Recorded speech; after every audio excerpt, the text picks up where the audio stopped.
Can we talk about debt though? Because I was going somewhere with this, which is that there's some companies in SaaS that don't seem to be an ideal fit for the venture growth model. More and more aren't, going to your point. Those ones in the middle, they can do it, but they're less likely to raise venture capital than 5 years ago. Yes, and less likely. The thing they're now raising instead is revenue-based financing, which is just a fancy term for debt. It is fancy. And I'm curious if you think that this move towards a non-equity-based financing for the middle class of SaaS, maybe even some of the better players raising equity/debt, is that smart?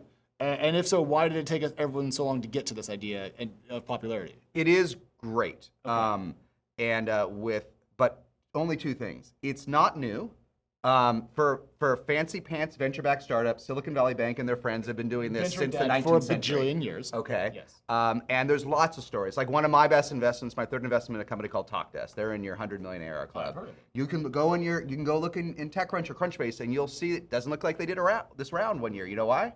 They just got it in debt. Yeah. They only raised like 15 million through their unicorn round, but they got 20 million from Silicon Valley Bank in debt at 4% interest and a couple of warrants. So this is nothing, but they had the metrics and they had the things. They also had the brand and they also had venture backing to get them into They raised a lot of debt, but they maximized. Tiago's one of my favorite founders. He maximized the way to do this. So it's nothing new. What is new? It's going back to 2015, that Aaron Levy quote. Everyone figured out this is a good model. And folks like Lighter Capital were early. Yes, Lighter Capital was early. They were early, and they were like us. They're like, you know what? This is an annuity. We can do a risk model. So it's nothing new. It's just there's 50 times more availability of it, but as there should be, because there's 50 times more good SaaS companies. Yes. Right? So it's not new. There's just more ways to do it. And so my view is if you use debt right, it's a gift in SaaS. Right? I only raised a few million. I should have raised like 20 million back in the day. If you use it right, it can let you make that extra hire, that extra VP. You can hire those 2 extra sales reps. You can bring down churn by building a better customer success team. Use that, because if you get those 10-year customers in early, it's super accretive, right?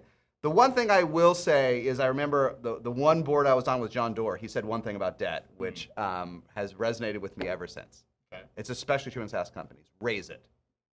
Just don't spend it. And what that means is, let's say you have 2 million in the bank. Yeah. And you raise 2 million in debt. Now you have 4. Yeah. Your empty gauge should still be 2 million. So you shouldn't actually spend it as if it was your money. You shouldn't spend it like equity. Okay. You should spend it to make that extra hire this week, to increase, but your net cash probably should stay the same. If you do that, so you have a little more flexibility, but you shouldn't go out there and be super aggressive. No, you don't hire 40 people. Right. Just you're sitting here, you and I want to make a hire for the team. Right. We're arguing, oh my gosh, she's remote, it's 50 grand a year, can we afford it? We're at 4 million a year. Let's stop arguing over the 50K hire at 5 million. Let's go do it. Right. But all we're doing is we're shifting our hiring plan a month, a quarter. We're not spending that 2 million like it's free equity. Okay. If you raise it and don't spend it on a net basis, you're going to get all the benefits in SaaS, and you're not going to get all the downsides of running that gas tank into empty. Because debt has terms. Yeah, it does. But that's not an enormous caveat that you're giving out. That's not like a terrifying set of strictures around this. But I see people get into trouble when I see founders these days, because there's so much marketing around debt. Yes. I'm literally missing a board meeting as we speak where they're going to talk about this. And my only advice was, I know you've never done this before, don't treat it like it's not free money. Mm-hmm. You have to pay it back. And founders sort of get it, but there's so much PR and promotion and tweets around, and I loved it. I think it's great that they treat it like equity. They throw it on their financial statements like equity, and they think they can run it all out until the next round. You can't, right? You can't. Whether there's literal covenants, like there always are in venture debt, or whether there's sort of notional covenants like you get from other folks, there's always covenants. Think about debt. They can't afford to lose as much as a VC can. A VC can write off 40% of their portfolio and debt can write off fund. 4%? 5%? Look at SVP finances, they're single out digit. there. Yeah.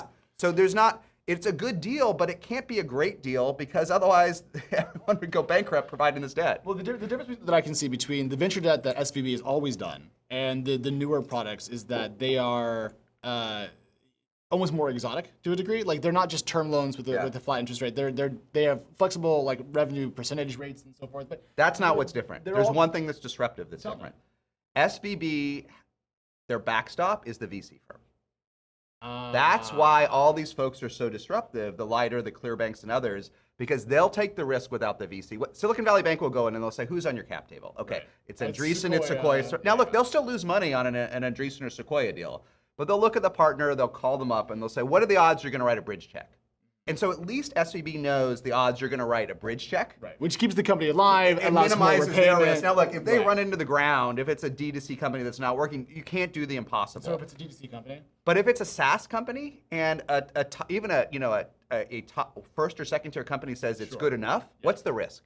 Not that high. Not that high, And this is right. back to your point about SaaS being treated like annuities and customers being treated like assets. Because the customers really are the asset base of a SaaS business, even if they are non-corporeal. They're not a are. pile of iron ore in the back of the. So what the gift for debt is for folks looking at it is like it's always been available to the select few. Yes. It's always been available on inexpensive terms to folks backed by the top tier VCs. What is disruptive is not that there's debt. It's that the bootstrap folks can get it. The folks that raised $2 million in safes can get it. The folks that came out of nowhere can get debt. And back in the days, literally back in the day when I went to raise debt, like Silicon Valley Bank and Comerica and Wells Fargo could give you a number in like a day, but it was based on how much your VCs had put in and the prestige of your VCs. Right. And so literally the better your VCs, the lower your rate was? No, the more you could get. Oh, the more you could get. Okay. Yeah, like when I went, I had Emergence and another firm, but Emergence has a very hot, fund two that I was in with Viva and Box. It's like a 14x fund. They're like, I'm like, I only want 2 million. They're like, you can have 6. You're like, I'm good. It's Like, if if you start with 2, I'm a little nervous. If you have 2 credit, you get too high of a credit limit.